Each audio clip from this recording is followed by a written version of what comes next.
Samajwadi party कार्यालय पर अखिलेश यादव की प्रेस कॉन्फ्रेंस शुरू। समाजवादी पार्टी का युवजन सभा बहुत पुराना संगठन है। युवजन सभा समाजवादी पार्टी और हमारी धड़कन भी है। अखिलेश यादव जिस तरह से ये लोकसभा में जिताया, उसी तरह से आने वाले समय में भी यह विधानसभा के चुनाव में समाजवादी पार्टी की पूरी ईमानदारी से मदद करने का काम करेंगे। अखिलेश जिस तरह से शिक्षा मित्र के साथ भेदभाव हुआ है, आशा आंगनबाड़ियों के साथ भेदभाव हुआ है, इस सरकार में पीडीए के एकता का आधार यही युवजन सभा बनेगा। अखिलेश घाटी नौकरियों के अवसर, योग्यता के अनुरूप काम की कमी, कम वेतन मिलना, युवतियों के लिए असुरक्षित वातावरण सरकार ने दिया है, उस वातावरण को कैसे बेहतर करेंगे। शिक्षा, अखिलेश मुझे भरोसा है पीडीए सरकार बनाने के लिए और समाजवादी आंदोलन को आगे बढ़ाने के लिए घर घर गांव गांव मोहल्ले सब जगह जाकर के अपनी पार्टी का संदेश पहुंचाएंगे। अखिलेश यूपी के थानों पर पोस्टिंग को लेकर बोले। अखिलेश यादव अभी तो सिर्फ 2-4 जिलों का खुलासा किया हूँ, अभी और करना बाकी है। सिंह भाई हटे तो सिंह भाई ही तो आए हैं ना। अखिलेश मुझे पता था जब ये सूची बाहर आ जाएगी तो ये लोग इंटरनेट से डेटा हटा देंगे। जिस दिन मैंने खुलासा किया उसके बाद का डेटा देखिए हटा दिया गया है। अखिलेश चित्रकूट, प्रयागराज, महोबा इन जिलों की लिस्ट उठकर देख लीजिए। थानों, चौकियों और अन्य जगहों पर देखिए कितने पीडीए के लोग हैं। अखिलेश किसी के बहकावे में नहीं आएंगे, सबको समझाएंगे, एकजुट होकर 27 में अपनी सरकार बनाएंगे, मतलब पीडीए सरकार लाएंगे। अपनी सरकार बनाएंगे, अपनी सरकार बनाएंगे। संख्या लाओ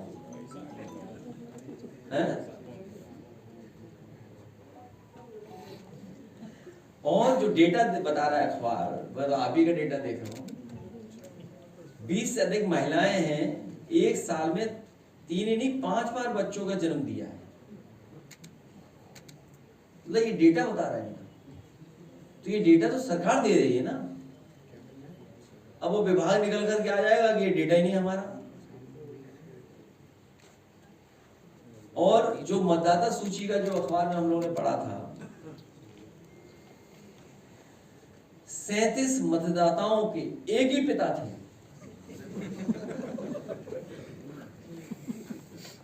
37 मतदाताओं के एक ही पिता थे, सोचिए डेटा था। अब सरकार कैसे चल रही है आप ही बता दो। इसीलिए मैंने कहा कि मुख्यमंत्री जी कुछ नहीं जानते। सरकारियों के साथ ट्रांसफर हुई है। मैं आपसे कह रहा हूं, अगर 400 लोकसभा जीत गए होते बीजेपी वाले तो सड़कों पे तलवारें लहरती और बंदूक ही चलती होती। ये तो यूपी की जनता ने बचा लिया, पीडीए परिवार के लोगों ने बचा लिया।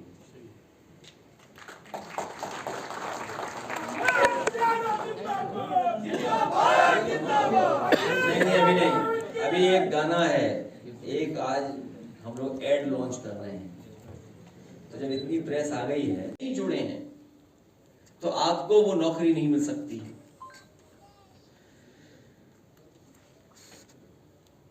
जिस तरीके से फीस महंगी होती चली जा रही है और प्राइवेटाइजेशन की तरफ जा रहे हैं, उस पे भी हम लोगों को समय समय पर चर्चा करनी। School, college, university, professional courses, लगातार फीस बढ़ती जा रही है और एक साजिश के तहत फीस बढ़ रही है, जिससे कि गरीब गांव के बच्चे पढ़ लिख करके अपना भविष्य न बना सकें। और उसको रास्ता दिखा रही है सरकार शिक्षा का निजीकरण कर करके।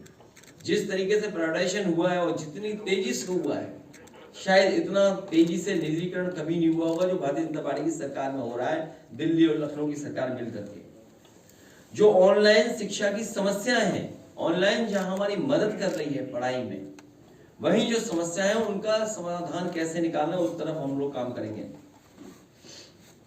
मैंने मुद्रा योजना के बारे में पहले भी कहा था कि इस सरकार ने झूठ के खातों में 33 लाख करोड़ रुपए भेजे थे और सरकार का ये आरोप, सरकार ये कहती थी कि हम अगर मुद्रा योजना से किसी को मिला है लोन तो वो एक को नौकरी देगा, एक को रोजगार देगा।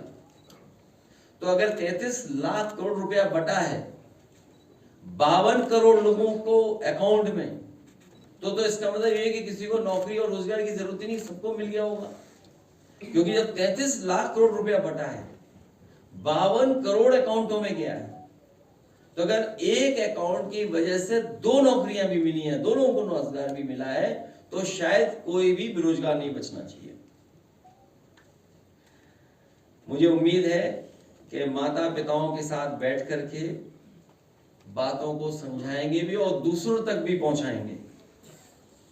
और हमारा यही युवा न केवल संविधान बचाएगा, बाबा साहब भीमराव अम्बेडकर जी का दिया हुआ आरक्षण भी बचाने का काम करेगा।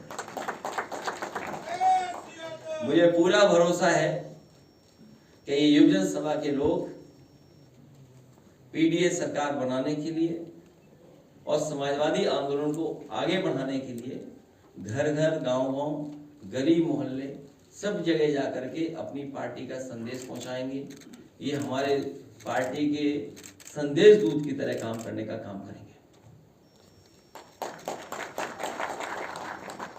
समाज में बड़े पैमाने पर है अत्याचार। बाबा साहब भीमराव अम्बेडकर जी की प्रतिमाएं हर दिन हम लोग देख रहे हैं खंडित की जा रही, अपमानित किया जा रहा, तोड़ी जा रही है। और उसका कारण क्या है?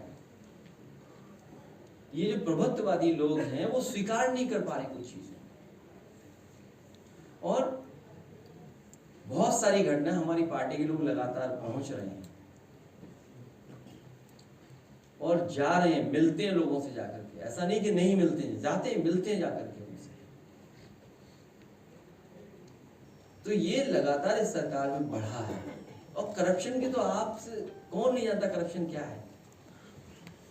ये सबको ढूंढ लाते हैं, बुलडोजर चल जाता है। एक अधिकारी अंडरग्राउंड है और अधिकारी जिसके माध्यम से जहां तक पहुंचता था या जो पहुंचाता था वो पकड़ा गया है। उसके मोबाइल में सब कुछ होगा, कॉल डिटेल्स होंगी। मैं कहता हूं उसके कॉल डिटेल ही निकाल दो कि किन किन अधिकारियों की और वो इंतजाम करता था। और आप में से बहुत सारे साथी बता देते हैं, कई बार हमें भी जानकारी देते हैं। अखिलेश जी, एक सिंह साहब है, पूर्व सांसद है, वो कह रहे हैं विधायक जब अधिकारियों पर पैर छूता है तब काम होता है। तो वो ठीक कह रहे हैं, एकदम सही बात कह रहे हैं। उसमें क्या गलत है? सर एक सवाल, सर एक आपको लेकर पूरे देश भर के लोग जुड़े हैं। धर्मेंद्र यादव जी भी गए हैं पार्टी की तरफ से, लगातार जो है विरोध बढ़ता जा रहा है। वक्फ बिल को माननीय सुप्रीम कोर्ट से हमारी अपील होगी, क्योंकि इतना जनता के अंदर और पॉलिटिकल पार्टी हम सब वक्फ बिल जब पेश हो रहा था तब भी खिलाफ थे। अभी जब वक्फ बिल आया तब भी हम लोगों ने वोट कर करके खिलाफत की उसकी। सुप्रीम कोर्ट में भी सब लोग चले गए हैं। सरकार के लोग समझाने निकले हैं गांव, घर घर, मोहल्ले। तो ये समझाने की क्यों जरूरत पड़ रही है? ये एक्सरसाइज तो पहले भी करनी चाहिए थी। ये सरकार जानबूझ करके अपनी नाकामी छिपा रही है। जो आपका व्यापार बर्बाद हो रहा है, जो आपका अर्थव्यवस्था बर्बाद हो रही है, अमेरिका जैसा देश आप पे लगातार दबाव बना रहा है। कल को मान लीजिए अमेरिका कुछ फैसला करवा ले आप पे दबाव बना करके एग्रीकल्चर सेक्टर में, आप क्या जवाब दोगे? अभी सुनने में आए दुनिया के दूसरे देश से इतनी बड़ी डील हो गई है कि अब हमें कोई हवाई जहाज बनाने की जरूरत ही नहीं है। अगले 100 साल हवाई जहाज बनाने की जरूरत ही नहीं पड़ेगी। तो आप सुरक्षा भी दूसरे देशों से व्यापार कर करके अपने देश की सुरक्षा कर पा रहे हो। महंगाई कहां पहुंच गई सोचिए। अगर गरीब घर परिवार का कोई व्यक्ति, गांव में रहने वाला, अगर अपनी बेटी की शादी करना चाहे तो सोने की कोई चीज नहीं दे पा रहा है। क्या हमारे देश में शादियां बिना सोना दिए हो जाएंगी क्या?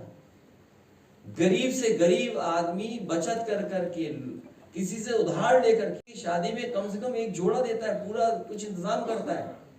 आप बताओ जब 1 लाख रुपए पहुंचेगा पैसा तोला, क्या कीमत है सोने की?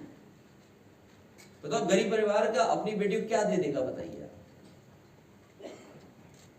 तो ये जो तमाम सवाल है, नौकरियां है नहीं, रोजगार है नहीं, पूरा गेहूं आप दूसरों को खरीदवा दे रहे हो, पूरा गेहूं किसानों का। आप जानकारी करना आरटीओ के माध्यम से कहां पहुंच रहा है गेहूं। बिजली महंगी, डीजल महंगा, पेट्रोल महंगा। एक बिजली की यूनिट नहीं बनाई। मैं कितनी बार कहा आपसे मैंने, इन्होंने अगर थर्मल प्लांट कोई नया लगाया हो तो बताओ। इन्हीं की डबल इंजन सरकार है, दिल्ली लखनऊ वालों की है, और जो कल उद्घाटन भी होने जा रहा है या परसों, वो समाजवादियों की देन है, वो भारतीय जनता पार्टी की देन नहीं है। जिस मेट्रो में बैठ करके मुख्यमंत्री खिड़की से देख रहे थे कुछ, सोचिए, उन्हें पता था, उनके अंदर पता था कि ये बनाई हुई समाजवादियों के, इसलिए चेहरे पे मुस्कुराहट भी नहीं थी। सोचो आप, मेट्रो पे चले जा रहे हैं, खिड़की से देख रहे हैं बाहर कुछ, लेकिन अगर अपना बनाया हुआ होता तो शायद चेहरे पे मुस्कुराहट होती। और लखनऊ की मेट्रो जहां तक जाती है वहीं से वापस लौट आती है, 1 इंच नहीं बढ़ा पाए। और मैंने प्रधानमंत्री जी के क्षेत्र में भी दी थी मेट्रो। आज अगर सरकार काम करती तो बनारस के लोग भी मेट्रो पे चल रहे होते। गोरखपुर में तो आएगी नहीं मेट्रो कभी, वहां तो नाव ही खरीदनी पड़ेगी लोगों। सर एक सवाल ये है सर, सवाल सर ये है कि महाराष्ट्र में जो है पंचायती अभी एक इंस्पेक्टर ने कहा है चुनाव आयोग पे कि ये जो है मशीनों में गड़बड़ी की है इन्होंने, और आरोप लगाया है चुनाव आयोग पे। ये बड़ी आलामी बात है। इससे पहले भी सभी राजनीतिक दल ज्यादातर देश के और बहुत सारी संस्थाएं, बहुत सारे इंटेलेक्चुअल लोग, बहुत सारे प्रोफेसर्स, बहुत सारे इंजीनियर्स, बहुत सारे साइंटिस्ट और बहुत सारी पॉलिटिकल पार्टी, बहुत सारे पॉलिटिकल वर्कर्स इस बात को समय समय पे उठा चुके हैं कि उन्हें भरोसा ईवीएम पे नहीं है। राष्ट्रपति अमेरिका के ट्रम्प, उन्होंने जब कुछ कहा, जो बात सोशल मीडिया पे चली, तो उसके बाद तो लोगों को और भरोसा उठ गया ईवीएम का। उससे पहले वो बहुत दुनिया में बड़े कारोबारी हैं इलेक्ट्रॉनिक को और दुनिया के कारोबार को समझने वाले, उन्होंने भी इसी तरह कुछ कहा इलेक्ट्रॉनिक गैजेट्स को लेकर के। और अभी अभी अमेरिका की ही बहुत फॉरेन एक सिक्योरिटी की जो है, उन्होंने भी कुछ इसी तरह कहा।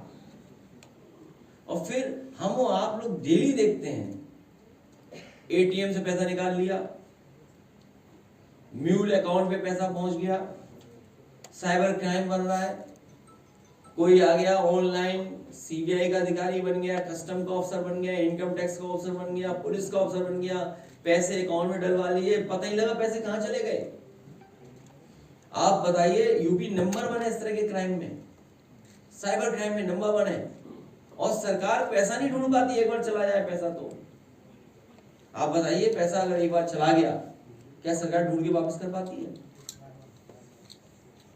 आए दिन हम देखते हैं कि मोबाइल हैक हो गया, इस सॉफ्टवेयर उड़ गया, ये उड़ गया, वो उड़ गया। अरे ईवीएम तो छोटी सी मशीन है। और जब सबको भरोसा नहीं रहा तो बैलेट सबसे अच्छा है। जो लोग कह रहे हैं 1 नेशन 1 इलेक्शन, वो एक फेज में इलेक्शन नहीं करा पा रहे हैं। 1 नेशन 1